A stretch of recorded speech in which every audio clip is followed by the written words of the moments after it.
GM, welcome to Web3 Academy, a place for entrepreneurs, businesses, and creators to explore and learn how to use Web3 to transform business models and build thriving communities.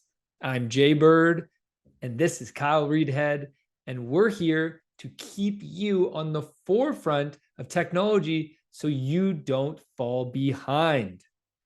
On today's Doer Spotlight, we're joined by Andrew Saunders, the Chief Marketing Officer at Arbitrum. We're going to be talking about how to build a successful career in tech. What's the difference between Web 2 and Web 3? Why Arbitrum is the top layer 2 in the Ethereum ecosystem, and how to build your marketing and community strategy in Web 3, and so much more. The future of social media is here, and that future lives in Web 3 on top of Lens protocol. Web 2 social platforms are broken and ripe for disruption. You see, the epicenter of social media is the creators, and yet they are the most neglected. Web 2 platforms like Facebook, TikTok, and Instagram are all essentially robbing creators of their worth. Creators are a new type of entrepreneur, forming new types of businesses. Yet with Web 2 platforms, creators don't own their content or their profiles, and that's their product and business. Instead, they are tied to the platforms they choose to create on. Well, just like how crypto is freeing us from banks, Web3 is freeing us from these centralized platforms. On Lens protocol, creators own their content, own their profile, and even their social graph and followers in the form of NFTs. This allows you to move freely from one social application to another with your content, profile, and followers moving along with you. Lens protocol enables self-sovereignty for your social graph and interoperability across the internet. At Web3 Academy, we believe this is the future of social, and that's why we partner with Lens to ensure that the path of social media is heading in the right direction. Visit lens.xyz to learn more today. GM, welcome to Web3 Academy. Today, we are so excited to have with us Andrew Saunders. Andrew, welcome to the show. But before you jump in, let me give you the bio of this absolute marketing rock star. Last month, Andrew shocked the Web2 world by moving to Web3, joined us. He is now the CMO over at OffChain Labs, which is the leaders behind Arbitrum. Previously, he was Amazon's global head of entertainment and culture. He also spent a few years at Tastemade, where he was the global head of brand strategy and marketing. He also spent a few years at NBC Universal, where he was the VP of content innovation and creative and worked on shows like Saturday Night Live. And before that, as if that isn't enough, I don't know how you've had all this time in your life, Andrew. It's truly amazing. I can't wait to hear about it. He worked at CAA, where he worked with clients including Scooter Braun, Ryan Seacrest, Ashton Kutcher, and Will Ferrell. And that's just half of your bio, dude. I welcome to the show. So excited to have you. Thank you so much for having me. I'm excited to be here. Okay, so let's just start. Why don't you I gave a brief bio, but you can tell the stories way better than I can. Share a quick background of your past experiences with us. Yeah, no, absolutely. Obviously a very non-traditional path. I think like one of the things that I always call out is almost every job that I've had, I've created for myself. I've created the title, I've created the role, and I've really kind of built it from the ground up. And that's why I usually nod to this notion of being an entrepreneur, is I do like building within organizations something new, or taking something that hasn't been working, and almost like a management consultant coming in, figuring out how to optimize it, and then how do you scale it as quickly as possible. So, kind of going back to the early days, when I was at CAA, co-founded what was called the brand partnerships team, and basically became the bridge between all of the brands, all of their agencies into kind of the epicenter of Hollywood. And I think really what that was about was brands realized that there was an opportunity to leverage culture in really meaningful ways. Hollywood doesn't live on LinkedIn. It's a relationship-based business. And at the end of the day, they need someone that can, speak both languages and translate them, but also someone that they can actually trust. And so that was kind of my role. And then at the time I was reporting into, one of the partners, founders of the company. And he actually had the foresight to say, I think we can go even bigger. And so we actually merged at that time with the M&A team. And so instead of being beholden to, brand funding and brand dollars, it was, let's go, up to Silicon Valley and talk to the Sequoias and the Greycrofts of the world. And let's use our ideas and our clients to just bring these visions to life. And so, we were doing some pretty wild things back in the day. And I think where that ultimately culminated, kind of leaning back into the digital side was really with kind of Google and the early social platforms. At the time, I remember folks like Facebook, when it was still small, coming to us and saying, how do we get the celebrities on the platform? And obviously I was part of those conversations. And then we knew that obviously what that was doing was driving audience and engagement and things like that. And so, became very, very close to a lot of folks in let's call it the 1.0 days of social. And obviously that's been, hugely beneficial long-term.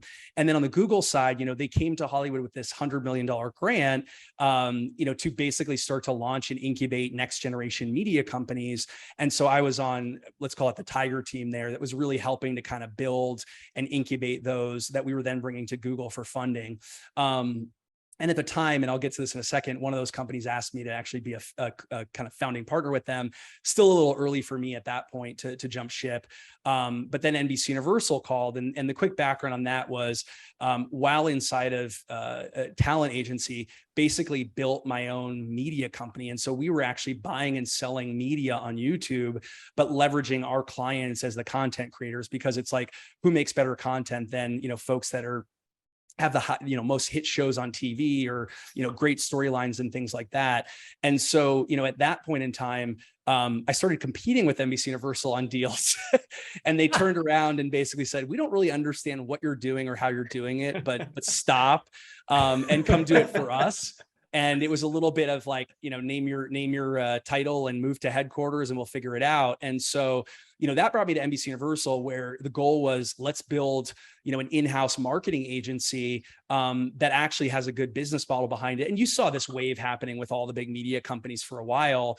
But ours was extremely effective. In the first 18 months that I was there, I think our team grew from about 3 to 60 people, and then was associated with over $1 billion in revenue. And so I would argue, like, we definitely cracked the code.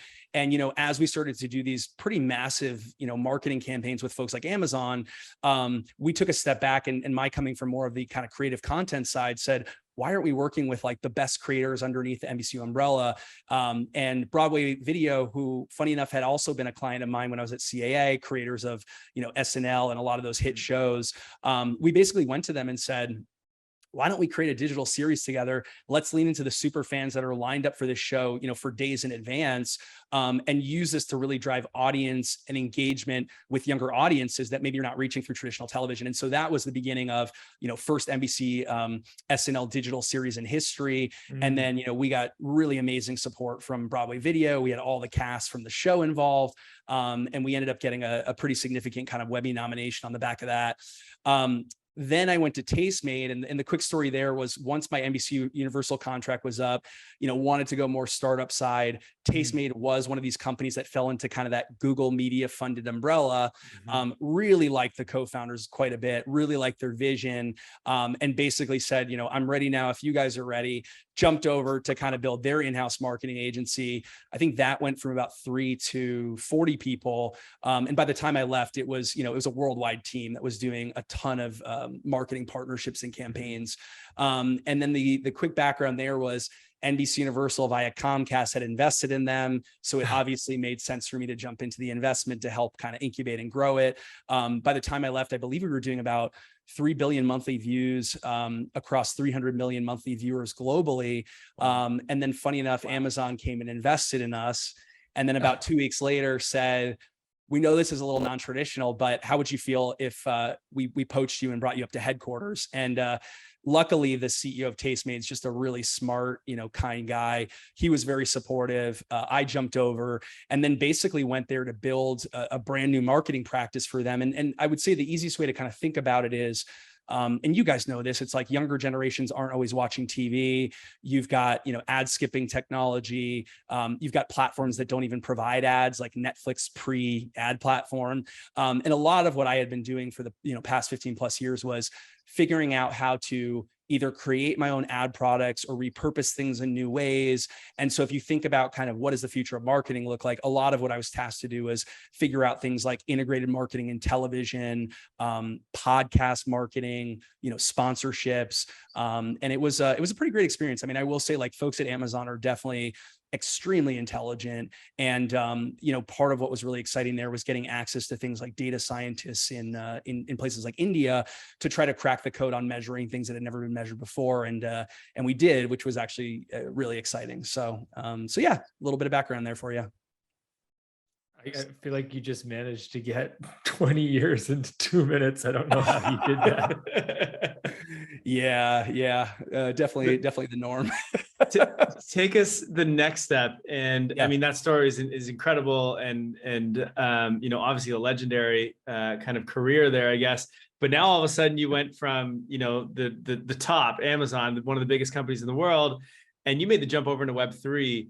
And I'm just curious, before we dive deeper into that and what you're doing now, just what was your kind of rabbit hole story of what even got you excited about Web3, assuming it was something before you actually made the jump?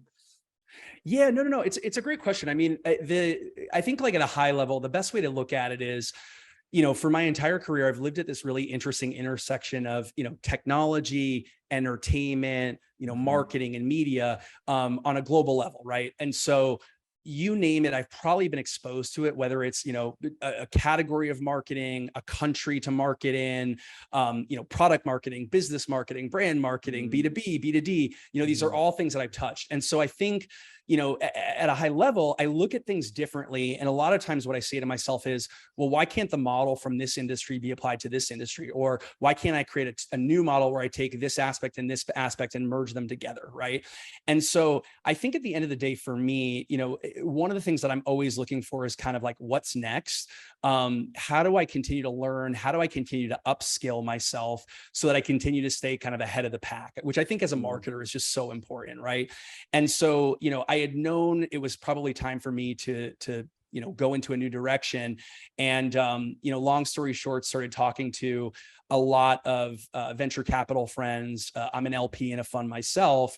And that, I'm happy to kind of give you guys the rundown. That was kind of what started kind of veering me towards the Web3 direction. But, on a personal level, I would say, and this was probably a couple of years ago, the first time I started to really hear about Ethereum, I got really passionate about it because one, it was super complex. And two, I could see the possibility and potential that folks had yet to think about or unlock.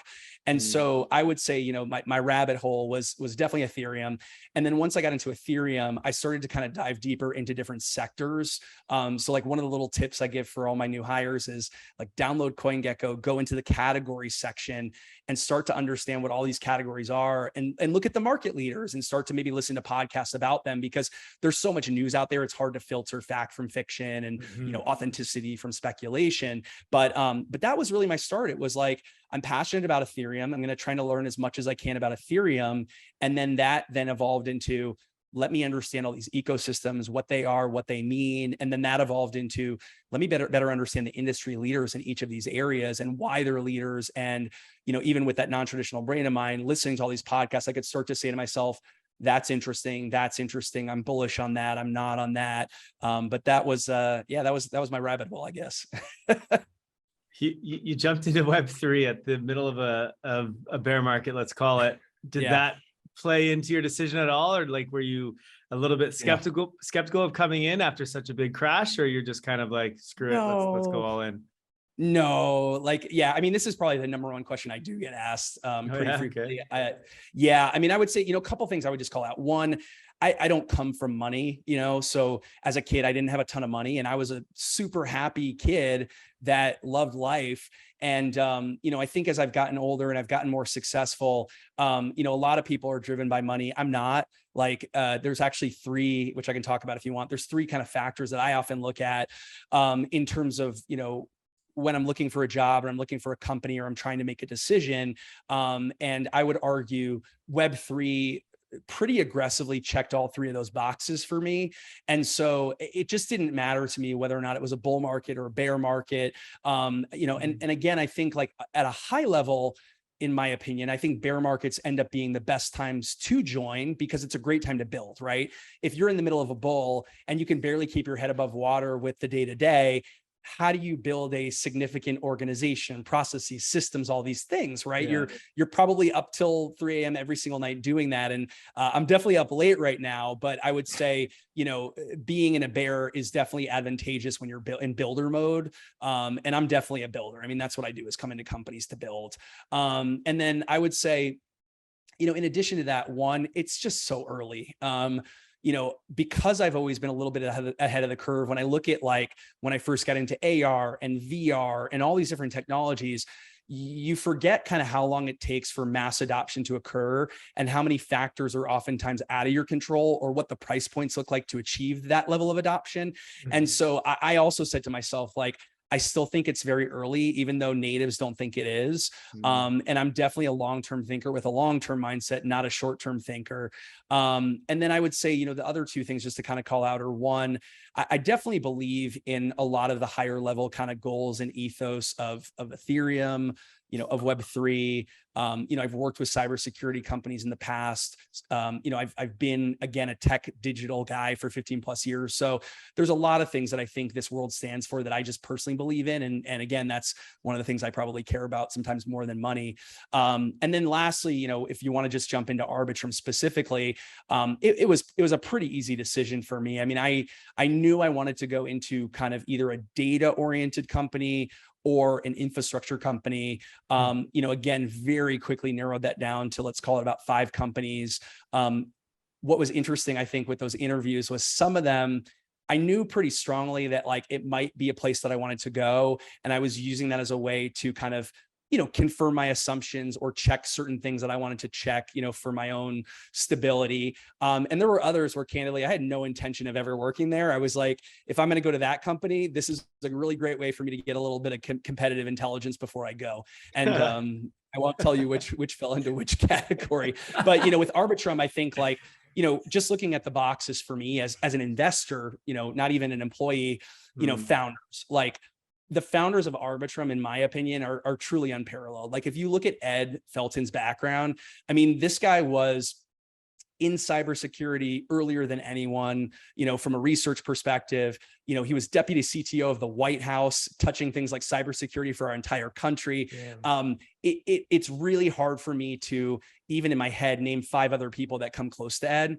And then obviously, if you're familiar with the background, both Stephen and Harry were PhD students of his at Princeton. And actually, fun fact, I'm sure you guys have seen this, but like Ed and Stephen wrote, I don't know if I can get it to come up on this screen, but wrote, a college textbook, which I would argue is probably one of the best sources of like understanding, blockchain technology and crypto. What's the book called?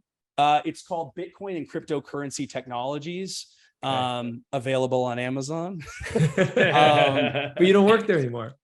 No, but I'm actually technically still an Amazon influencer. So internally, I apparently created so much hype with internal employees that they actually made me a verified Amazon influencer. So I do have a storefront and I do get affiliate kickbacks. Come on. No, I'm being totally serious, but no, going back, Stephen and Harry were PhD students of his that were associated with the Arbitrum project, a long time ago. And so again, push Ed to the side for a second, all 3 co-founders, I would argue, have been in this space pretty much longer than anyone I could find. And so, one of the interesting things about Arbitrum that I found out, through the process was like the technology was conceived pre-Ethereum. So they were so early that they knew that at the end of the day, wherever they build Arbitrum, whatever the base layer is, there's going to be scalability issues, right? So they said at that time, which I thought is kind of incredible, like, rather than building the base layer, we're going to build the solution and wait to figure out what that base layer is. And then fast forward, here comes Ethereum, who has incredible developers, in my opinion, the right ethos and mentality. And then it was like, great, we found our base layer. And so that alone to me, like, validated the quality of the founders of this company. And then obviously tech. I've been in tech long enough that I can look at tech and look at a product. But I think one of the things that was a huge indicator for me was like, more than 52% market share before I joined on L2 Beat. Mm. No marketing, no token, no grants program. And to me as a marketer, what that says is it's all word of mouth. It's like, this product is so good that developers are literally just talking about it amongst themselves. And I'm a big believer in like, great products don't sell themselves, but they really, really help. And it's always better to lead with a great product and go find the right audiences and find the right messaging and do that foundational research than it is to take a product that's not good and try to figure out how to reposition it and do marketing that I could argue is somewhat deceitful, right? So, check on founders, check on tech. Then investors, being an LP myself, like very familiar with who all the VCs are, both the early crypto folks and the institutional folks who, some of which came in a little bit later, but you look at like who our investors are, and it really is like the creme de la creme of Web 2 and Web 3 investors. So like check. Devs, one of the questions that I asked in a lot of my interviews with every company was, where are the best developers that we can poach from?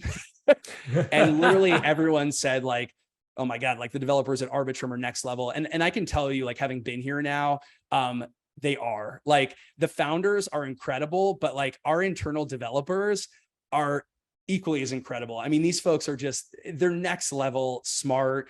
And I appreciate all of them because they hold my hand, they teach me things, they translate things. But it is one of the most incredible development teams I have ever come across in my entire career.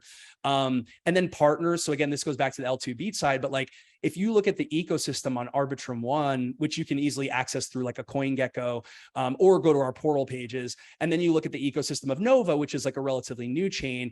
I mean, it is like the best of the best of Web3 companies. And I think especially for me, seeing so many DeFi companies building on Arbitrum One was also an indicator, because as you guys know, like different types of companies in Web3 have different levels of risk tolerance. I would argue DeFi probably has the lowest level of tolerance because you're talking about big numbers and big money that needs to be safe and secure. And so when I see that many prestigious DeFi companies building on Arbitrum, that's also a signal for me of the quality of the tech.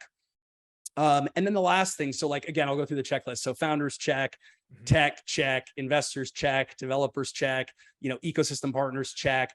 And then the last thing that was like incredibly eye-opening for me, and Stephen and Ed and Harry would probably laugh at this because of like the interview that we had, but I literally stopped them like mid-interview and I was like, are you guys actually this authentic and kind? And I wasn't trying to kind of be complimentary. I was like genuinely curious because I had come into so many big egos through the interview process that I was saying to myself, like, maybe I don't want to work in this industry.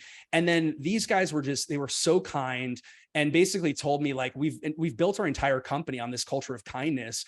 And then even since I've joined, like things that shocked me, like how diverse the company is, how many females we have in this company in an industry that I thought was going to be predominantly male. And I really kind of, tip my hat to the co-founders because I think this is very much, a result of them, So yeah, so that was the Arbitrum rabbit hole, I guess.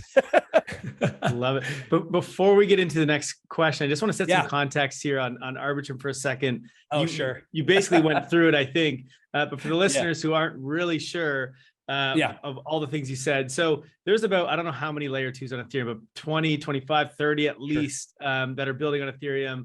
Arbitrum is one of them. It launched, I believe, it's the number one. August. In August of last year. And it's one of the only ones that like don't have a token, hasn't done a ton of marketing either. There wasn't even a marketing, like you're the first CMO of Arbitrum. Just to add to that. And on L2 Beats, which is a website which ranks them all based off of the total value locked on the layer 2 itself. Arbitrum is number one, and it has over 50%, I think it's 56 or 52% of all the total value locked on any layer 2 on Ethereum. So it is leading by a lot. And it's not trying to do the like growth hacks that is typical with Web3 and crypto, which is launching a token. Kudos to Arbitrum for that. But Jay, I'll give the floor back to you. I just want to set some context there for anyone who it's helpful. And I think like just to add to what you were saying, like just to clarify for folks, because I know it can get a little complicated. And yes, when I joined, like just quick context, like we had a community manager, shout out to Be Fresh. Community, I love that shout out.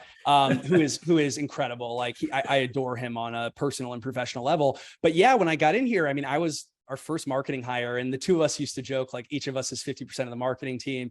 Now we're 25% of the marketing team, and we hope to each make that percentage much smaller in the next year or so. But I think like, yeah, you hit the nail on the head. It gets confusing. I think the easiest way to think about it is, as it stands today, OffChain Labs is the company that is the company of which we all work, right? The co-founders developed a technology called Arbitrum that has now resulted in two chains. One is called Arbitrum One, which is an optimistic roll-up technology. And I think a lot of people, when they think Arbitrum, they're typically thinking Arbitrum One. So that's the shield logo. It's at the top of L2Beat. And then we recently launched Arbitrum Nova, which is an AnyTrust technology. And that's also an L2Beat. I think it typically is hovering around 13, 14 on its way to number 2. And so that's another thing to think about is like, if you really want to understand the power of Arbitrum, you can actually take those two numbers and add them together. And that'll give you a better sense of like where we sit compared to everything else. And one of the other questions that I get quite a bit, just so we're on the same page, is like, what is the purpose of Nova? I think with Nova, at the end of the day, it was really built as a great environment for social and for gaming. And so, way to think about it is we went through this competition with Reddit, where they basically wanted to select a chain to bring Reddit community points. They did a pretty significant due diligence. They chose Arbitrum, and then it made sense for us to launch this AnyTrust technology for that. And then obviously on top of that, our thought process was this is now going to create a great home for gaming companies that didn't think one was the right home before, or social companies that didn't think one was the right home before. And so now I would argue there's a home for everyone, which is awesome. You make it sound so kind and so gentle and so nice. It's amazing. I mean, it is amazing to have a tech revolution that feels like that.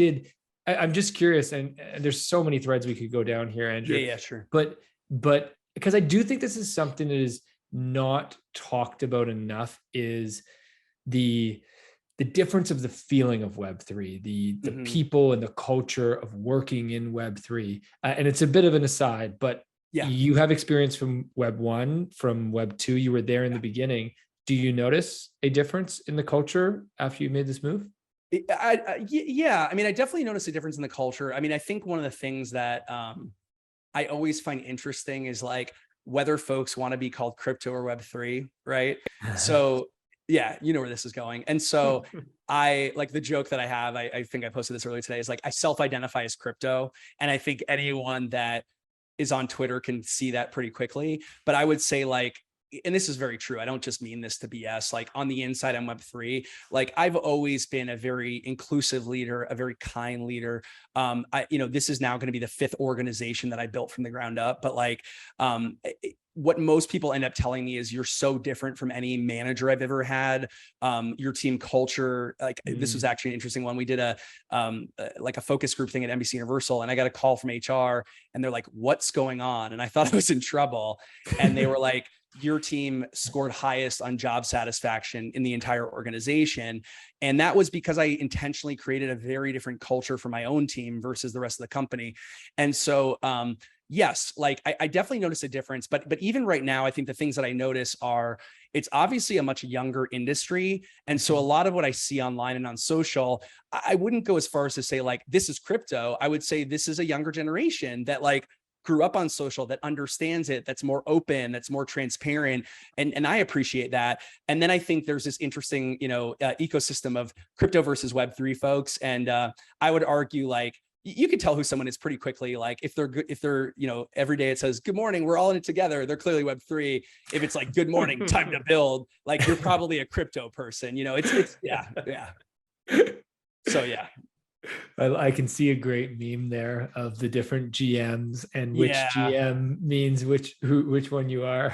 And I think like, even it's funny because like with Twitter, as you're seeing, like me and IRL, me and Twitter are like a little bit different personas, but like I have a lot of fun on Twitter as a crypto guy. And I look at that as like, how do I continue to engage my community? How do I continue to, get them excited? How do I continue to lean into things that I know are going to resonate with them?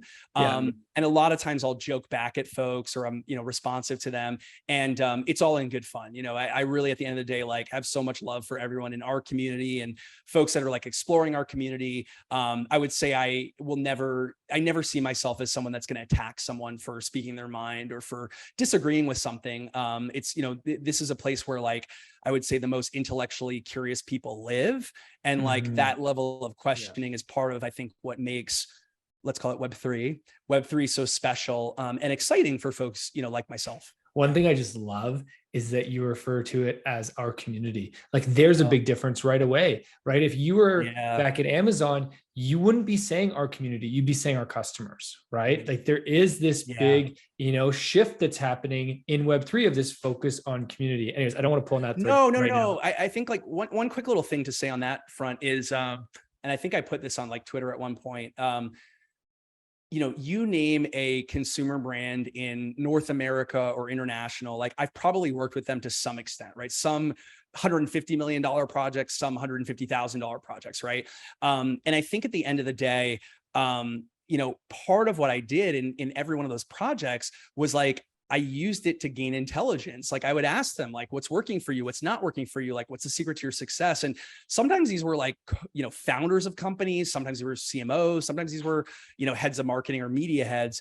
But I definitely started to see some, let's call it, signals across the highest performing ones. And one of the things about Amazon for me was, part of why I went there was I really believed in this idea of getting the Bezos MBA. And I will say, like, I have never learned more than I did in my 3 years at Amazon. And that was probably the most valuable thing that I took away. And then in addition to that, like, I wanted to, like, I believe the future of marketing is a growth marketing, which we used to call performance, brand marketing hybrid. I don't think either should ever live without the other. And Amazon arguably is one of the best growth marketing organizations in the world, because everything has to be quantifiable and data backed. So I said to myself, I'm going to go get my MBA, and I'm going to go become like a guerrilla growth marketer, which, like, case in point, I've doubled my Twitter in less than a month since being here. And it's not because I'm CMO I've noticed of Arbitrum, it's like strategies. Part of it's because you're the CMO of Arbitrum, though. Come on.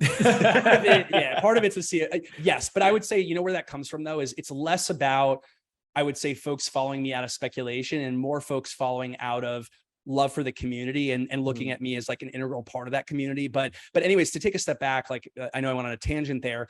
One of the things we definitely leaned into at Amazon was this notion of customer obsession, which I won't bore you guys with the details, but, I look at, whether you want to call them customers, community, builders, at the end of the day, like, they need to be the most important thing. And you really do need to understand, like, what are their needs, not just today, but tomorrow. What are their wants? What are their wishes? How do they want to communicate? And so I would argue, like, a big part of my coming, into crypto Twitter was, how do I become the right member of this community to help build our ecosystem, build the profiles of our active members? And so I don't do this for BS reasons. A lot of times you'll say, like, I appreciate this, but it's about you guys, or like, you're the real alphas here.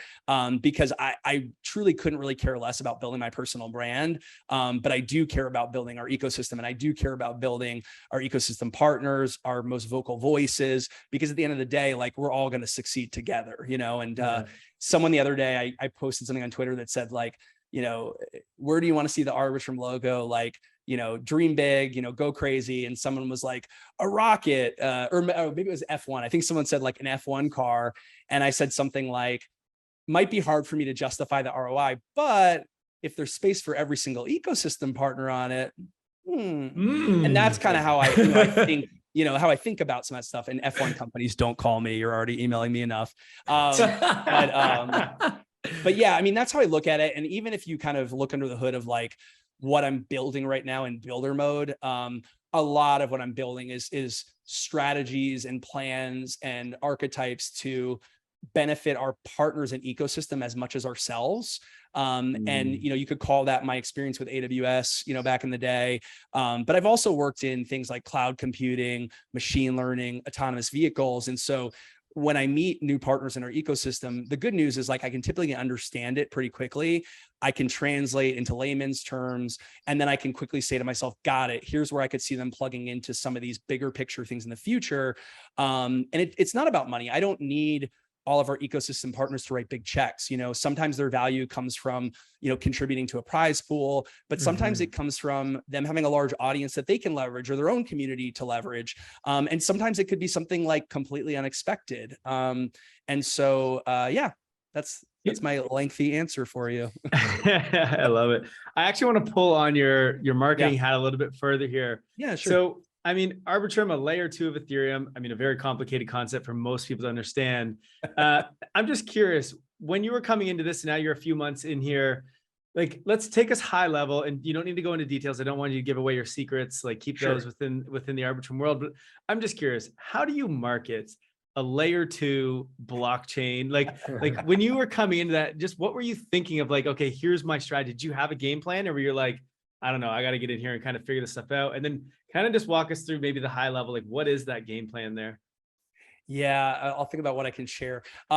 Yes, like I definitely had a game plan. And maybe this is a signal to like which companies I was interviewing with, I was serious about. But like with the Arbitrum co-founders, in my last interview, I think it was either an hour and a half or 2 hours, but like they sent me a pretty lengthy list of questions like, what's your vision? What do you see us focused on for the first 3 months, 6 months, 9 months, year, all that. It was pretty robust. And I would say even the now that I've been here for, let's call it close to 2 months, the strategies that I'm continuing to push on and lean forward on are very, very much connected to those strategies before I joined the company. And there's obviously been some, new learnings and things which I can obviously talk about, but I would say at a high level, let me just take a step back. So I've done B2C marketing with really cool brands. I've done B2C marketing with really lame brands. I've done B2B marketing with, sexy HQ names. I've done B2B marketing with things you'll never hear of, right? And I would argue at the end of the day, like whether it's B2B or B2C, there's still a C, right? It could be that your customer is a CTO, or it could be that your customer is a co-founder, your customer is a CEO, but there's still a person, and there's still a person that has interests. There's still a person that has a soul. And at the end of the day, what you're trying to do is you're trying to resonate with them, right? And so for us, I can take the same strategy that every single company in Web3 is taking right now, which is let's take the complication of Web3 and make it simple for Web2 folks. We're not going to be doing that, right? Because first off, I'm like, everyone else is already doing that. Great. Like you pull them in, educate them. And then when they're done, I'll come grab them and pull them into my funnel. Right. So I would say that's a little bit of maybe a secret. But I would say in general, let's put it this way, community is number one for me. It will be number one for me as long as I'm at this company, which is hopefully a very long time. And then how community, let's call it marketing and engagement happens, I would say it's going to happen in ways you expect, and it's definitely going to happen in ways you don't expect. And again, claim to fame, if you go on my personal webpage, I'm not going to shout out the link. There's a pretty wild video that I did with a creative agency back in the day for Totino's pizza rolls. This was very early digital marketing. And I used Tim and Eric as the creative directors, who were my clients at the time. And you watch that thing and you're like, there is no way that a corporate brand made this thing. That's a great example of me shaking it up. Or even another great example would be when I got to NBC Universal, our whole ecosystem was disconnected. It was all these entities that had a lot of reach and scale, but weren't really leveraging one another. And I can't remember the total number, but I think part of what I did in my first month was I built a 76 channel syndicated connected media strategy to basically take singular assets and amplify them. And that was everything from how does this move to TV? How do we leverage all of our talent as actual social influencers? Things that traditional media companies just weren't doing. And that's how my brain works. Yesterday, shout out to my team.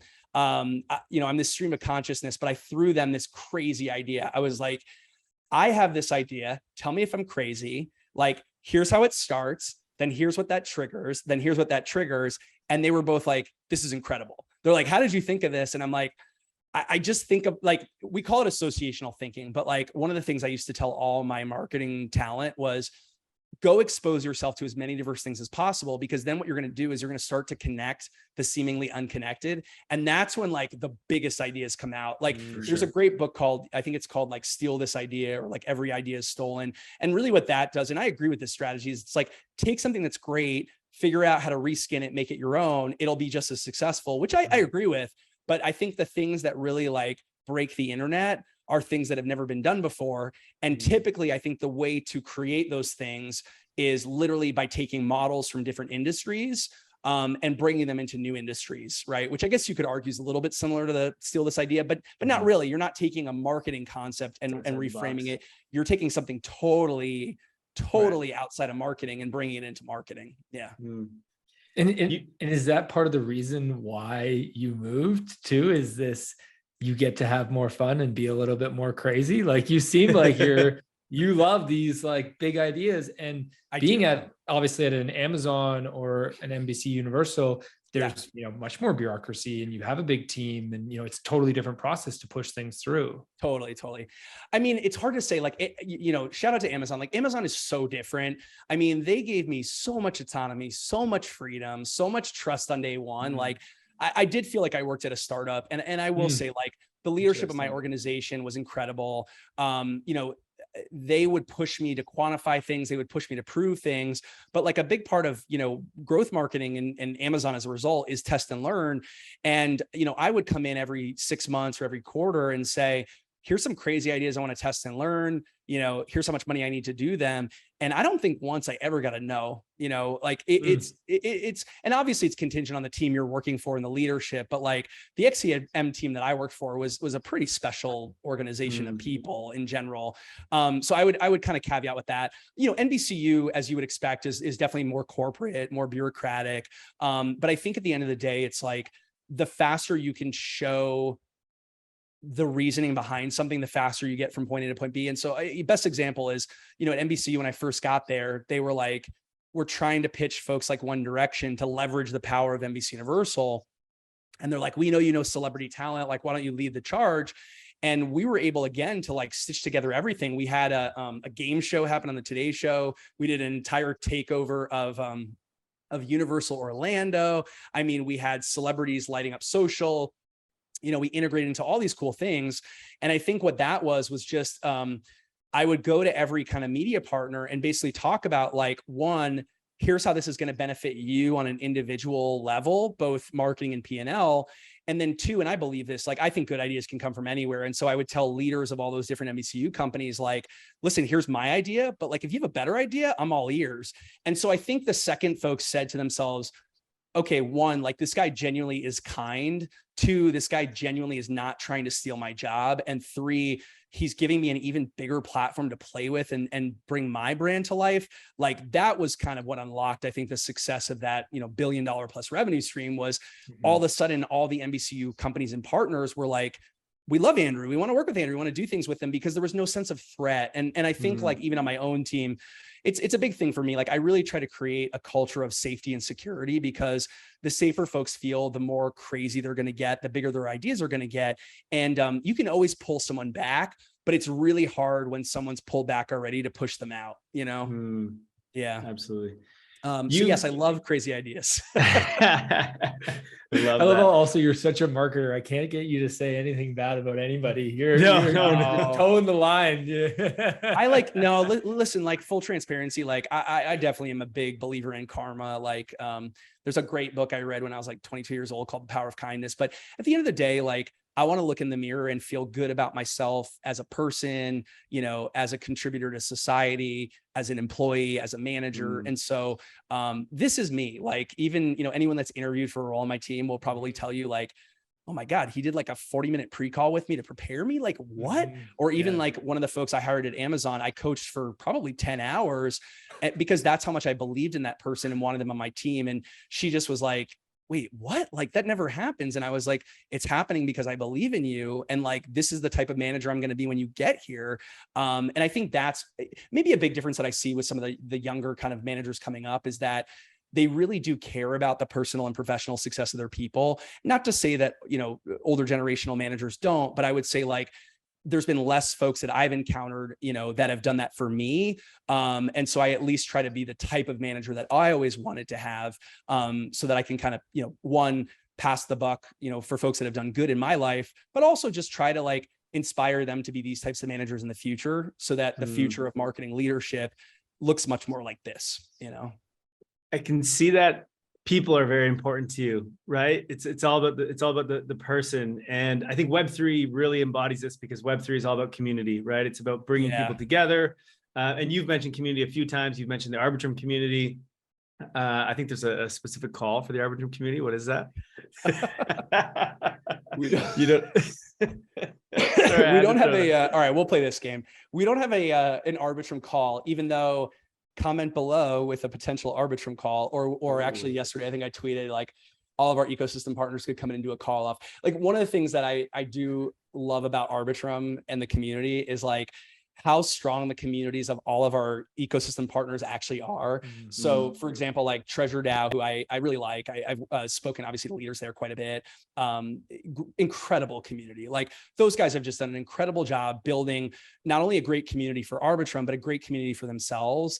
And, I'm not going to lie, like, I've bought NFTs because of the power of that community. Like, they get you excited. They really do. And, I'll throw it out. All right. Their call is small verse comment below.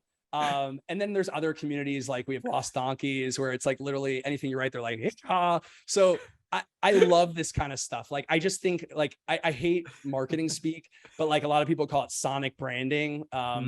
I think MasterCard did a nice job of this. I like their CMO. He's a good dude. But at the end of the day, like, you've got to think of your brand you've got to think of your brand across all channels, right? Like, how do you bring your brand to life in podcasts if people aren't watching it on YouTube, right? Mm-hmm. Like, it's not just a host read. You got to think about that stuff, right? And so when I hear these communities have these calls and I see them on Twitter so much, what that says to me is like, you've got a really good marketer there, because not only have they built a really good community, but they've thought about how to bring that brand to life in other channels.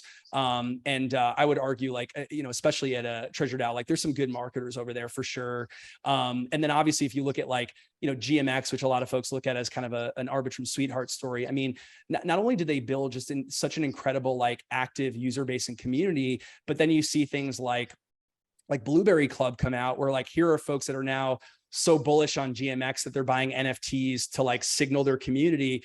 And then like, one of the things they did, which I thought was super smart, is like, they will incorporate actual like other Arbitrum communities into their NFTs. So you'll see things like an alchemy hat, or like Arbitrum. I think we have like tank tops is our kind of go-to, but it's such another great way to like connect community in another place, right? Because if I go to OpenSea now and, look at kind of what's in a friend's collection, I might see, something from Blueberry Club that has an Arbitrum logo on it. And I'm like, oh my God, my brand was brought to life in this channel that I never expected. So anyways, yeah, I'm a big fan of calls. Why do you think though, that community is like such a big thing? It's always talked about in Web3. Why do you think it's like so important? And did you see this in the web, like in your previous roles too? Or like, is it just the certain part of the internet that we're at now that like community is possible digitally, right? Or like, what do you think it is about Web3 that makes just community so important? Yeah, I mean, listen, I think community is and will always be one of the most important parts of building a brand, right? And there's great examples of this. Like Warby Parker built a community very early. I would argue they helped kickstart an entire D2C revolution. But you look at companies like, Nike. I mean, they've built one of the best communities on earth, right? Like, I would argue Nike consumers are probably one of their most powerful marketing tools, right? And so I think with Web3, like, my observation even pre-joining was, there's a lot of traditional marketing tactics that folks use to build community. So things like sponsored posts, and listen, I don't hate sponsored posts. I think at the end of the day, that's how you achieve scale. That's how you achieve efficient targeting.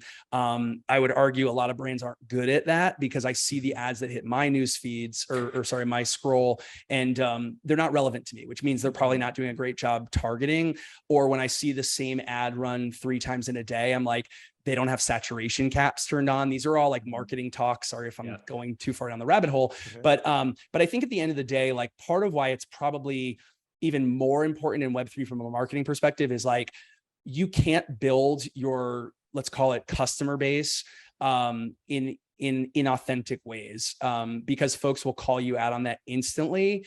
And so at the end of the day, if you're trying to figure out, well, how do I scale my community from A to B quickly, that's organic, right? And so if your channel has, let's call it 1 million followers, obviously that's great. You've got like a pretty nice base to work off of to begin with, but like, it's going to take you a while to get to 2 million, right? And so you've got a cap on your reach and scale right now.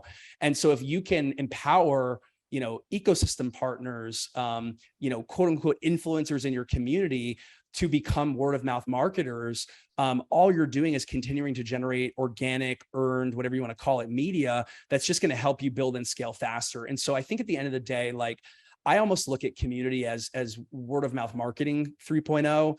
And I think at the end of the day, like, if you can't build a vibrant, active, engaged community, you're probably going to have to lean into some artificial tactics. And I will say, I'm not going to call folks out. Like, I've definitely seen, especially some alternative layer ones doing promoted posts. And I would argue like, it's probably okay to do that if you're targeting it towards a Web 2 audience that you're trying to bring into Web 3, which is why I think a lot of the exchanges do it. And that's probably candidly a similar strategy I would take if I was an exchange. But I would say you got to be careful, because if you're not, a Web 2 or like today's consumer facing technology or company, you're going to get called out quickly. It's going to be seen as cringe, and you got to scale and build this thing organically. And I would also argue, as a, let's call it hybrid growth marketer, there's very few growth marketers I've met in my career that I think are actually growth marketers and good. And one of the best kind of signals I would say is, look at the person's Twitter following, right? Because if they want to be a community manager and they haven't been able to build a community for themselves, and it doesn't have to be 1 million people, it could be 2,000, 3,000 people.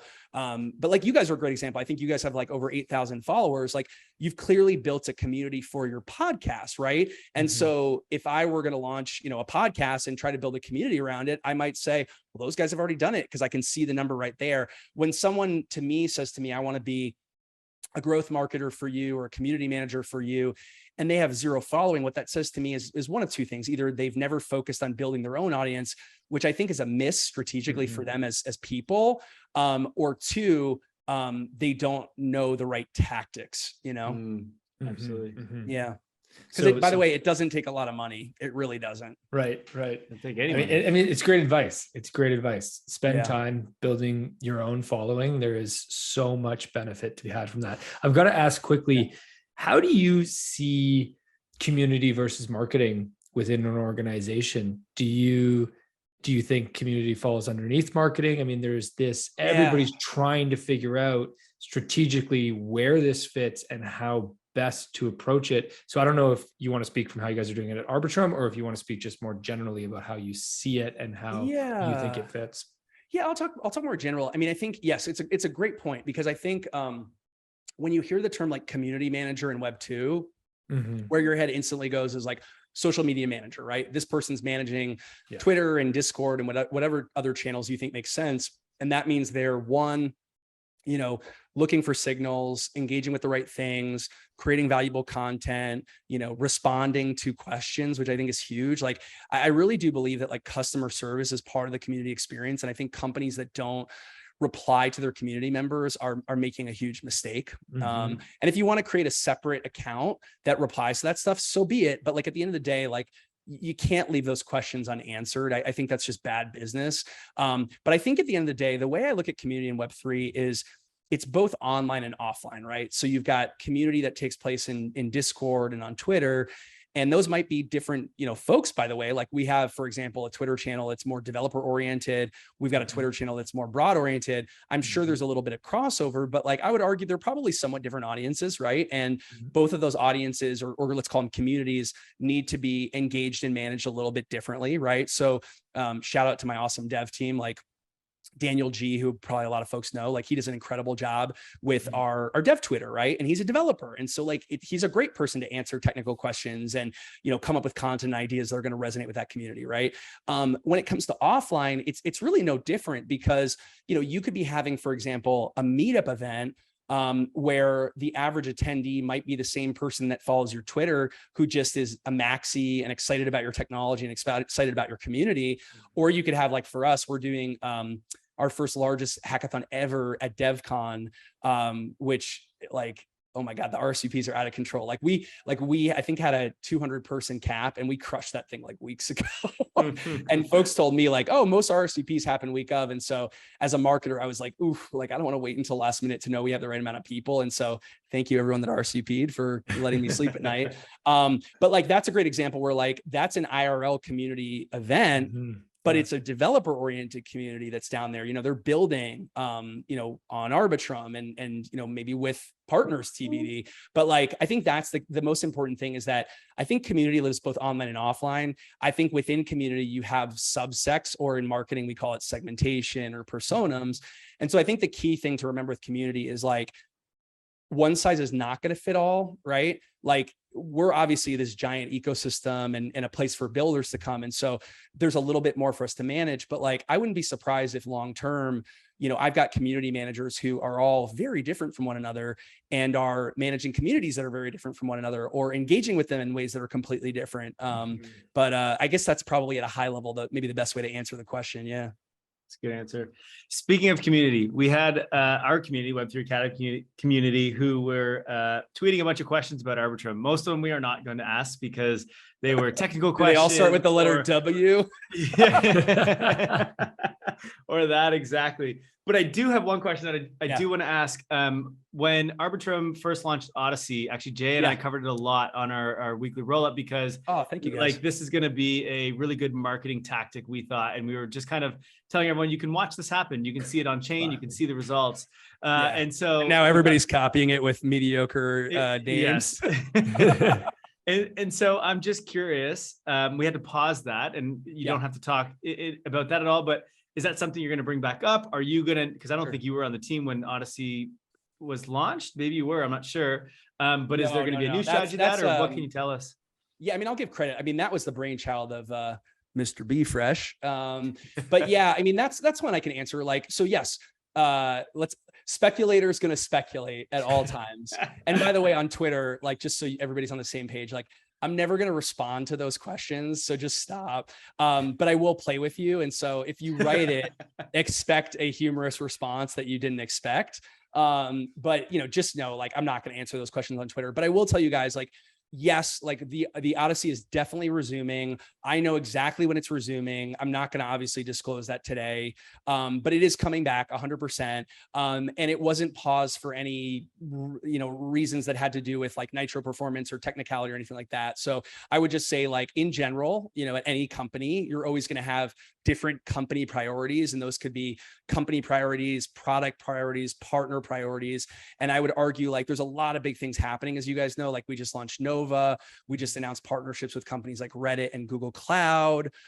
You know, we just upgraded to Nitro, which is now like 10 times faster than before. So there's a lot of big things that have been coming, as you guys can see. And I think this is why, I think it might've been AJ on our partnerships our chief strategy officer who coined this, but like, Arbitrum Autumn. But I think the joke internally was like, it's Arbitrum Autumn because there is just so much going on right now, like internally, that it feels like, you know, it just feels like it's still summer. It's crazy. And so I would say, like, for anyone that wants to continue to ask, like, the Odyssey is 100% coming back. Do not worry.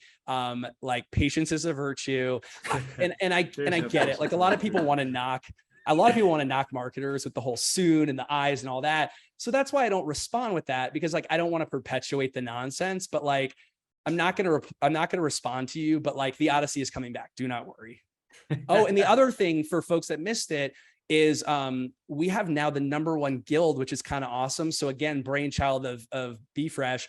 You know, in Discord, we launched this thing where you can become a member of the Arbitrum Guild. And there's a lot of like really cool kind of challenges and things that you can participate in to like signal your allegiance to all things Arbitrum. And a lot of that has to do with like supporting and empowering a lot of our ecosystem partners, which again is very much in line with like how we want to market. But I would encourage folks, like, jump in, like, become an active member on the Discord, like, go work on some of those challenges. But what's really fun is like, and this happened a couple of weeks ago, like, we're now the #1 guild on on guild.xyz, which is, I assume great for Guild. Like we love those guys, but also great for us because it's like another way for them to engage with our ecosystem, learn more about ecosystem partners, try out some new, protocols and things like that. But it's been really great. And we'll put the link. I assume it's to your site or something, so that people can get in if they want to be a part of the guild. Totally. We're going to start to wrap up here, but I want to pick your brain a little bit. And this is outside of Web3, outside of Arbitrum, more of you just as a person and your career. I mean, you've had this incredibly successful career. You've been all over some of the biggest companies doing so much. And you can tell it's come out in this podcast, just how intelligent you are in so many different areas. And I'm just curious, what are some of the things or like the key things you think that you've done or the key things that you've experienced that have like allowed you to have this type of success? Is there anything that are like, I did this every day when I was however old, or like, is there anything that, you can take away from just growing up and your whole career that you could share? Yeah, no, absolutely. I mean, it's funny. Like I actually, I believe very strongly in giving back to like the local community. And so a couple of things to just call out, like I'm actually on the board of the California Department of Education. So I'm an advisor, and a lot of what we're working on right now is actually helping lower income kids in the state of California bypass higher education, not because we don't see the value in it, but because it's really expensive. And there's a lot of careers right now that I would argue higher education isn't really teaching, right? You think? And like, no, like this is don't knock it. Like I believe in higher education, but I would say like a great example of this would be like what we're doing right now. Like they're not teaching you how to produce a podcast. They're not telling you how to, build your own podcast audience. And so what I'm saying to myself is, why can't kids that, haven't had the same financial opportunities as other kids, go into apprenticeship programs, learn how to produce a podcast, and then maybe you guys hire them as a junior podcast producer, right? And I don't think that going to college is going to affect their ability to help, produce an effective podcast. And so that's a great example, of one of the areas we've looked at. And then I'm also a guest lecturer for USC Marshall. Shout out to USC Blockchain. I love those guys. We're talking about doing some cool things together. I've lectured for Pepperdine's grad school. I lecture at LMU's Marketing Academy. And really what that is, honestly, for me is like, I enjoy giving back. I enjoy inspiring the younger generation. I enjoy giving them some tools and learnings that took me 15 years to figure out, to help them get ahead. And I feel like that's honestly for me, one of the best ways to give back at scale, because I think trying to mentor an individual is really hard. And again, that's going to benefit one person. And even if they pass the buck, it's not as impactful as mentoring classes of 100, 200 people at once. So yes, so I'll give you kind of some of the tips that I often give these folks. The first one is like, create your own career. And I'll say for me, like, my career is not by chance. Like I didn't wait for companies to reach out to me and say, we're interested in you, or like, would you like to apply to this job? I basically took a step back and said, okay, if this is who I want to be at the end of my career, like, how do I get the skill sets or knowledge bases I need to be there? And so like, just to kind of walk you through mine, like I said, I want to be one of the best marketers on earth. And I said, okay, well, how am I going to do that? I'm going to get exposed to marketing at all levels, in all facets, at all sides. So case in point, like I've worked creative agency side. Like my team at CAA was all like Wyden and Kennedy folks, right? I've worked media side, both in television at one of the biggest traditional media companies in the world, and in digital at one of the biggest non-traditional media companies in the world, right? And then, by doing some of that stuff, I learned production, I learned media buying, I learned growth marketing, all these different things. And then with Amazon, it culminated with finally going client side. And so when you think about like the marketing trifecta, like I've done client, agency, and media experience across all platforms, which is very rare for marketers. And as a result, I've got this gigantic, repository that I can like jump into and pull things out from, that I think is part of one, how I'm able to build teams so quickly, how I'm able to scale teams so quickly. Like I just hired our first growth marketer who I'm like super, super bullish on. And I know for a fact that he was like the top pick of a competitor that had like 120 candidates. Like, and he told me point blank, like, you're one of the big reasons I want this job. Like, he's like, I believe in Arbitrum for sure. And he's like, I really believe in Arbitrum after talking to you. And he's like, but I believe in you and the impact that you're going to have on my career long-term. And that's true. Like one of the things I always say to my folks is like, you're joining my team for life. And so I still, place folks in incredible roles. I still negotiate contracts and salaries for them. And I look at this as like, these are now folks in incredible roles, like the number 2 marketing guy at Amazon Studios was my assistant 15 years ago, a very high level marketer at Disney was my assistant, 15 years ago. Like, so, again, like if I can help these folks, get ahead quickly at a young age and give them the skills that other people don't have, like it's going to happen for them too. And so I would say that's the first thing, right? So it doesn't have to be marketer, like decide what you want to be at the end. And you're like, I want to be the best version of that. Mm-hmm. What would the best version of that have that most people don't have, right? And then go work at the best places you can to get those skills, regardless of how connected they are today to that. And then the other thing that I would say, and people talk about this always, is like building your own kind of expert network. So I'll do the formal apology here. Like I can't accept LinkedIn friend requests anymore because I want to say about 10 years ago, I exceeded like the cap limit, which people are like, that's crazy. And I'm like, it is. Like LinkedIn helped me out here, but like there's like nothing I can do. And then when I was at CAA, I exceeded the cap limit on Outlook contacts. So literally what I did, and this was, I guess, 10 years ago, I built my own CRM system. So like all my contacts live in my own personal CRM system. They don't live in Outlook. And then with LinkedIn, I unfortunately now have an account that like you have to follow, but I always feel bad because I assume people are like, oh, well, he's not accepting me because I'm not important enough or, not relevant enough. No, I'm not accepting you because LinkedIn won't let me accept you. So follow me on Twitter and we can message there instead. But I would say like the expert network thing is huge. And the long-winded story there is, I've got over, let's call it 40,000 followers it's probably like 35,000 followers on LinkedIn, which is, obviously very valuable for Web 2. But at the end of the day, like that is an impossible number of relationships to manage. And so what I did very early on in my CRM system was I created like top 100. And what I would do is say, all right, who's the best media strategist out of all these contacts that I have? Who's the best consumer products person? Who's the best growth marketer? And then very quickly, 10 years ago, I had my own like expert network of 100 people. And these are the people that I've been learning from for the past 15 years, because a lot of this stuff isn't taught in college. And a lot of people, are full of BS, and they're there to build their personal brands. And so, even for me, like a lot of times when I interview folks, I do situational based testing, which funny enough, I know Amazon does also, but that's because what I'm looking for is more like soft skills, like how intellectually curious are you really? Like how adaptable and open to learning new things are you really? Because a lot of the more kind of hard skills and technical stuff like can be taught, but like who you are as a person, like that can't be taught, Yeah. So whoever's at Microsoft and listening to this, if you guys could raise the caps on Outlook and LinkedIn, that would be really helpful. Yeah.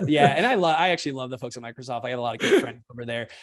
So those would be two things. Again, going back, like, build your own path, gain your own knowledge base. And by the way, like there's so many ways to get knowledge now. It's like, books are free, go to the library. Like there's so many great things on Udemy, which I love. But like, don't think that you have to go work at like the best company in the world to gain these skill sets. And also like, I think a lot of people are always worried that like, if they didn't work at a blue chip company or they didn't go to the best institution, someone like me is not going to hire them. Like complete opposite. Like if I see someone where they went to, a community college, but then they like worked their butt off and then transitioned into another college, like I see that as a signal. I'm like, that's a good signal. Or if I see like that they went and got all these different YouTube certificates in their own time, I'm like, that's incredible. And I think like, you guys know this, but most resumes, it's like, here's what I did. My LinkedIn, my resume is like, here's what I built. And if I can look at a resume from a young person and instantly go like, this is a builder, like I couldn't care less where you used to work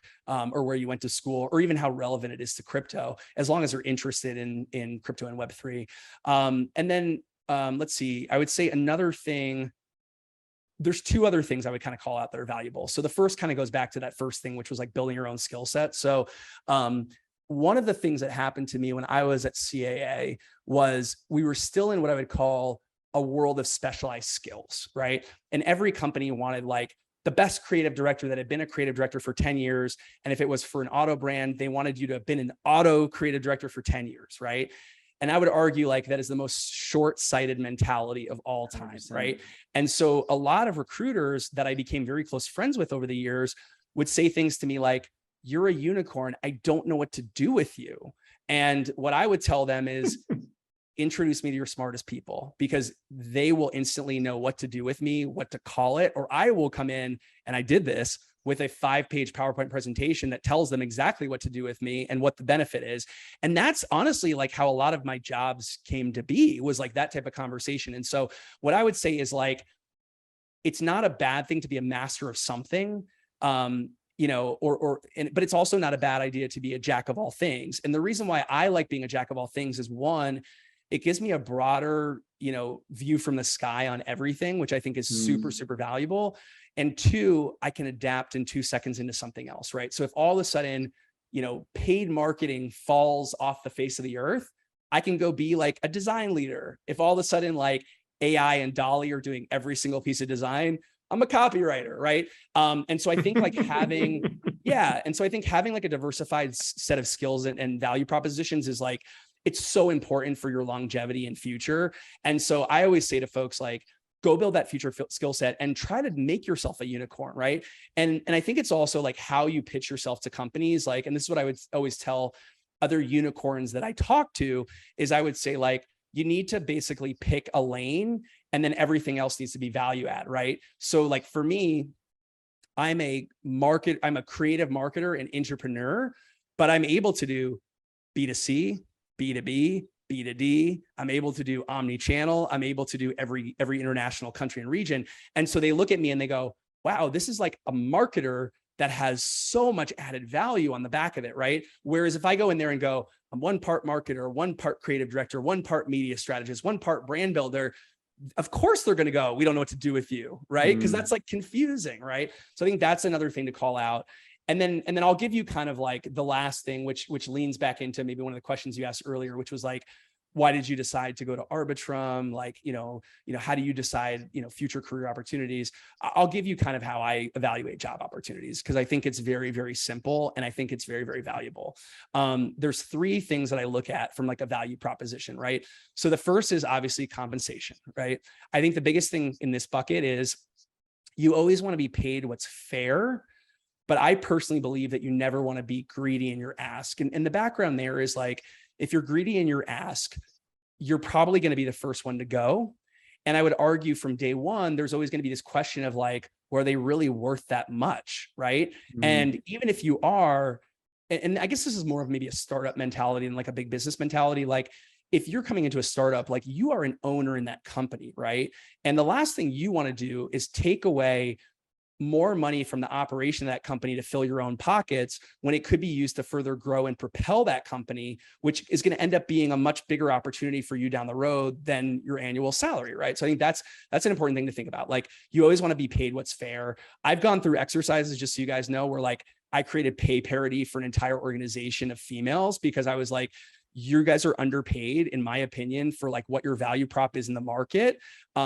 I don't think it makes sense to overpay you, but I think it makes sense to pay you the appropriate amount, because also like, I don't want you getting poached and I don't want you leaving. And I also don't want you to have negative sentiment about the company or brand as a result of that. So like I majorly bumped, all my female employees' salaries to do what was right. Right. And that's going to benefit not just them personally, but the business. A lot of them are still there today, which is great for that business, because you guys know turnover is like one of the worst things when it comes to operations. So I think, compensation fairness is huge. The second is what I would call like knowledge value. So if you're going into an area that you have yet to be in, how much opportunity is there to learn new things that again are going to make you more of a unicorn, or again, build more of your knowledge base? So again, for me, it was, I'm a retail investor, I'm an NFT trader, personally, but like, if I get in here, I'm going to learn a whole lot from like 3 of the smartest folks and longest, running folks in crypto. So for me, Arbitrum, I'm like, compensation, very fair company, value proposition of knowledge through the roof. Right. And then the third one is what I would call like new relationship value. So I would argue like relationships in business are so important for so many reasons, as you guys know. So I think there's also this notion of like, am I going to build relationships that I don't already have?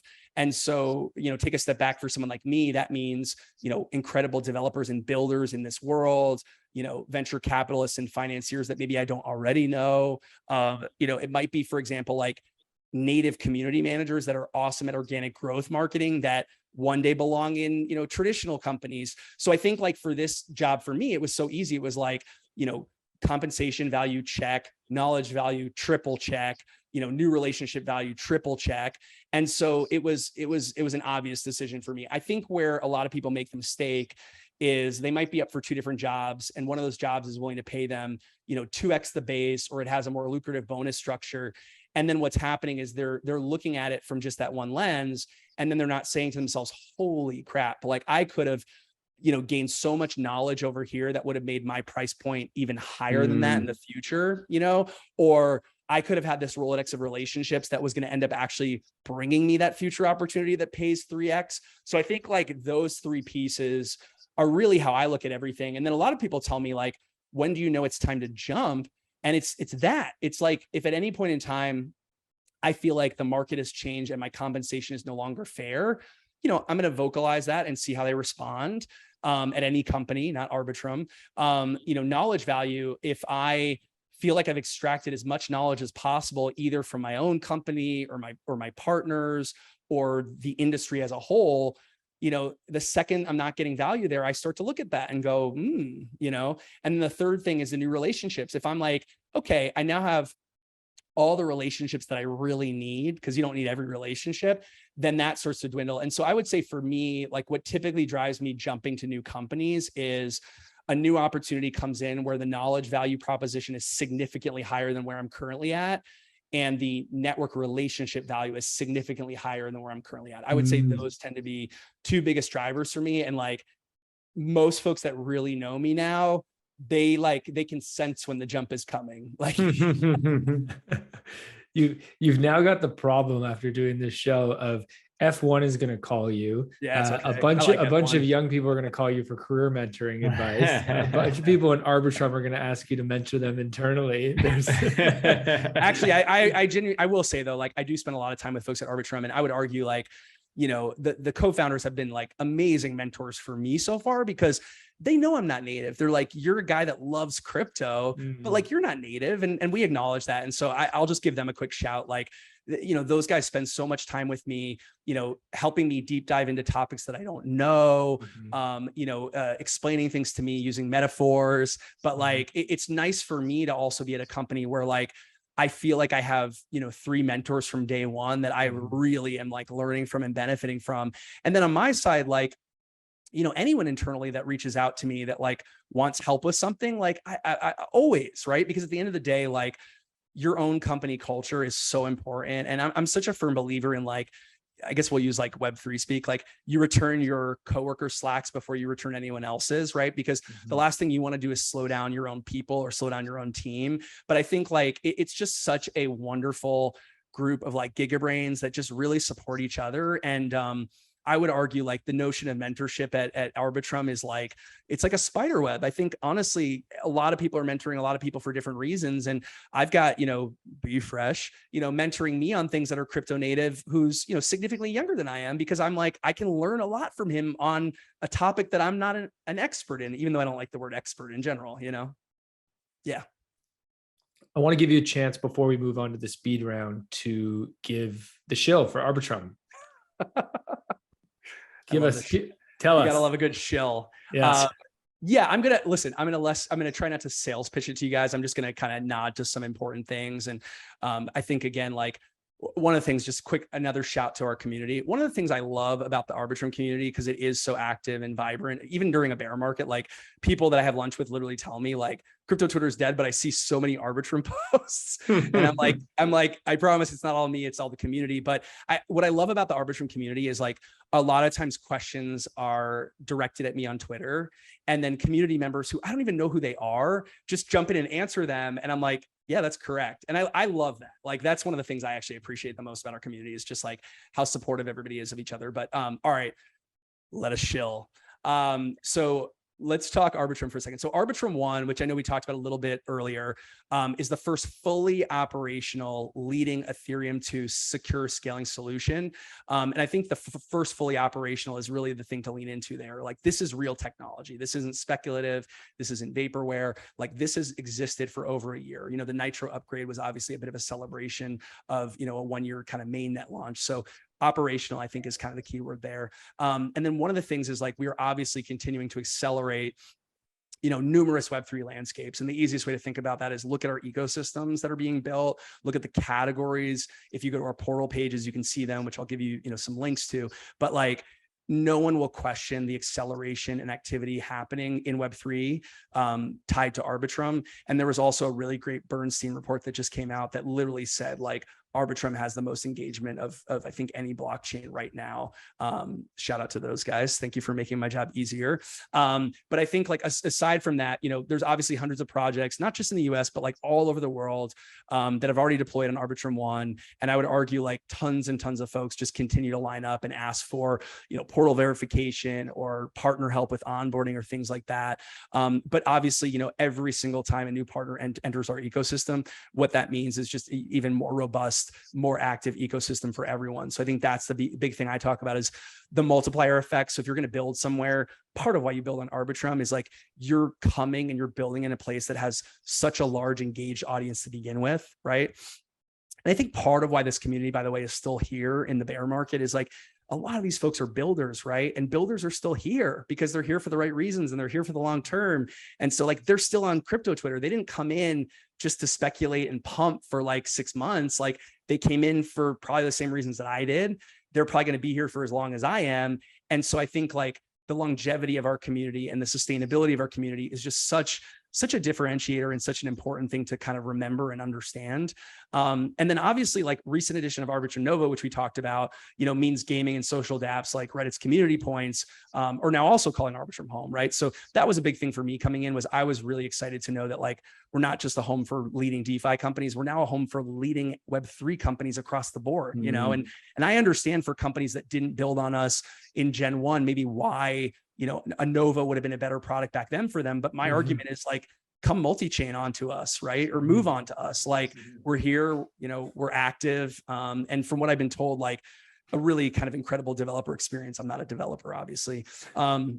And then the other thing that I think is really important to remember is that like both Arbitrum One and Arbitrum Nova leverage the security and decentralization of Ethereum, right? And so a lot of times what we're focused on is like, how do we create a builder experience that's very similar to Ethereum? Because we want it to be intuitive, we want it to be familiar, we want it to be fully EVM compatible. But then we're always thinking about like, are there tiny little tweaks we can make to our UX to maybe make things better or make things faster or make things more intuitive?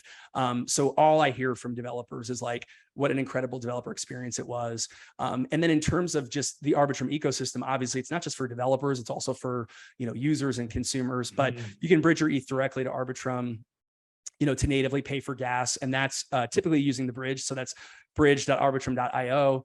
Or you can also send your ETH to Arbitrum One via all your favorite exchanges. So we're on places like Binance, FTX, Bybit, crypto.com. I mean, we have most of the major exchanges, both centralized and decentralized on Arbitrum.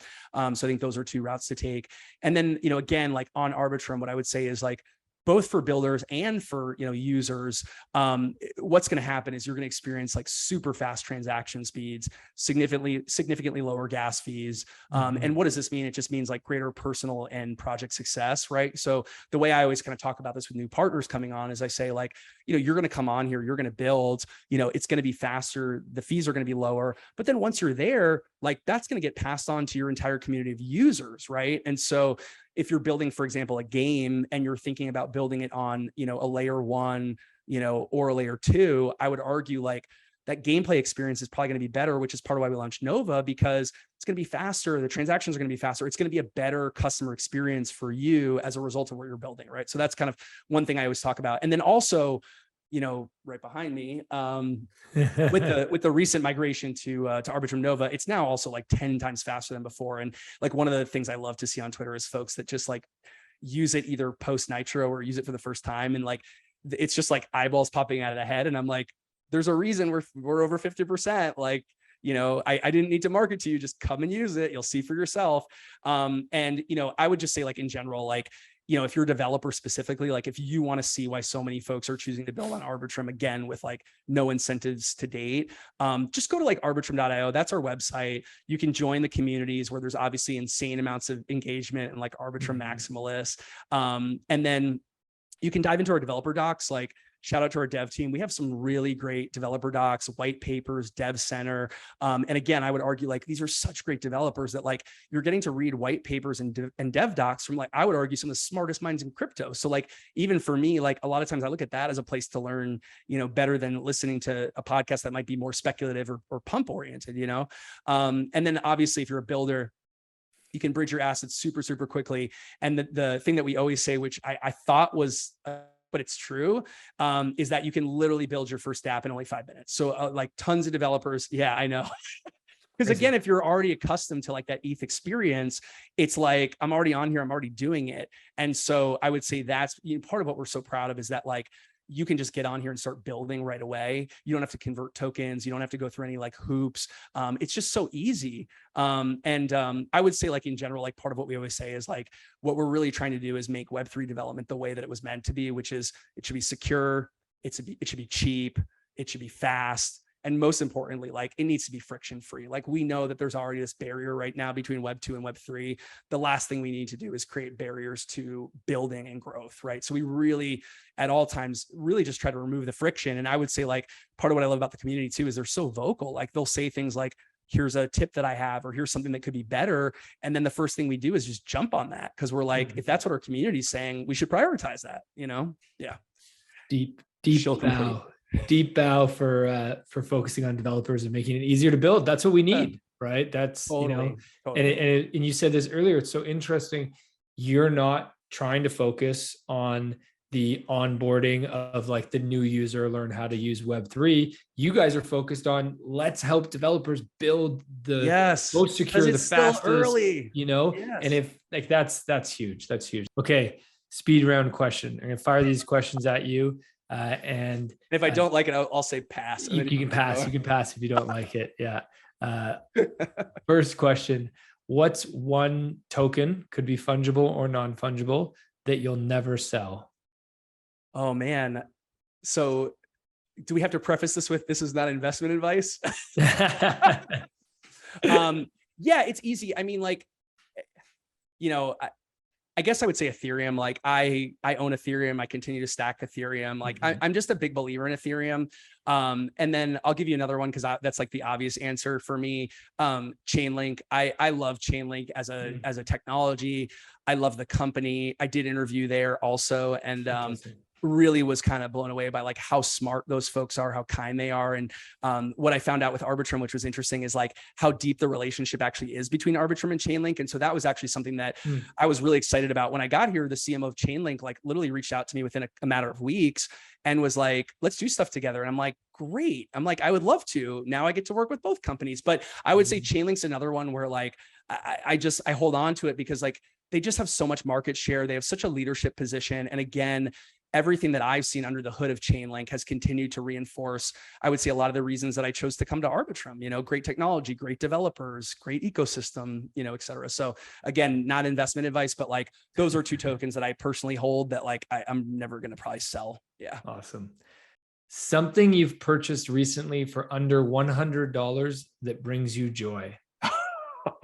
All right. This is an easy one. I have this, they are the official action figures for Run the Jewels. No way. So we've got LP and Killer Mike in full effect. Quick background for you guys. I have a very good friend who was one of my clients when I was at CAA, who's now one of the managers for Run the Jewels. And so I've hung out with LP before. I haven't hung out with Killer Mike yet, but like I really love them for so many reasons. Like one, I love the music. Two, like they're just such high quality human beings. Like, like honestly, like one of my favorite music artists is Nipsey Hussle. And like part of it is, it's really hard to look at how much he did for LA and for the local community and not look at him as like a hero and look at him as a prototype of like what everyone should be doing. And so I would argue like, Killer Mike, he's in Atlanta, he's not in LA, but like he's the exact same. Like he puts so much good into the Atlanta community. He puts so much good into the world that like, that's a person that I have no problem like spending money on. So like I've got Run the Jewel t-shirts and action figures. My kid who's like 2 has like a Run the Jewel shirt, which is dope. But like I look at that as, what I'm doing? I'm putting money into the pocket of someone who's putting good in the world. And like that's a big thing for me, is like I always want to put good into the world however I can, Cool. Amen. Yeah. Amen. Okay. But final question. Yeah. If you had a billboard, which 1 billion people were going to see, Okay. what would you write on that billboard?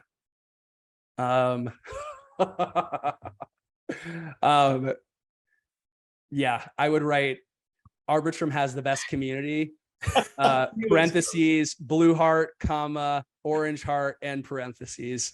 And then obviously underneath I'd put the @Arbitrum Twitter handle. Just a marketer at heart. Like, Yeah. And I probably would put like Be Fresh's face in the bottom right corner saying, jump in. Oh, I want to be in a marketing meeting with you. This sounds so fun. It's pretty great. Yeah, it's pretty wild. Like, and I think that's what's fun too, is like, I try to bring really good energy to like everything that I do. And one of the funny things in the interview was like, it was very high energy and I was sick at the time. And I said to the co-founders, I was like, so sorry guys, like I have COVID right now. Like, and I was like, but on a plus side, this is like 80% of the energy that you're going to get when I start. And they laughed, like they thought it was great. But yeah, I mean, marketer at heart, but I definitely think at the end of the day, like, again, don't stifle creativity. Like the loudest and wildest people sometimes have the best ideas, but so do the introverts that like are too nervous to come out of their shell. So like I have brainstorm techniques that I use to let introverts bring their best ideas to life, and things like that. So, so yes, I'm a marketer at heart. I always will be, but at the end of the day, like we're never going to follow a traditional marketing playbook here. It's not who I am, Andrew, this has been just an absolute pleasure. Thank you so much for the time. Thank you guys so much. I really appreciate it. It's been fun. It's been a blast. Awesome. Thanks so much, everybody listening in. Have a great week. We'll see you next time. Peace. Thank you for listening to Web3 Academy. We hope this helps you along your Web3 journey. And if it does, please share this episode and subscribe so you don't miss the next one. Nothing in this podcast was financial advice. Crypto and Web3 can be risky. You can literally lose it all. In fact, if you invest on account of what we say, you probably will lose it all. So don't do that. In all honesty, the point of this podcast is to remove the noise of markets and price and focus on utility and implementation anyway. So you should not take any of this as financial advice. Thank you, friends, and see you in the next one.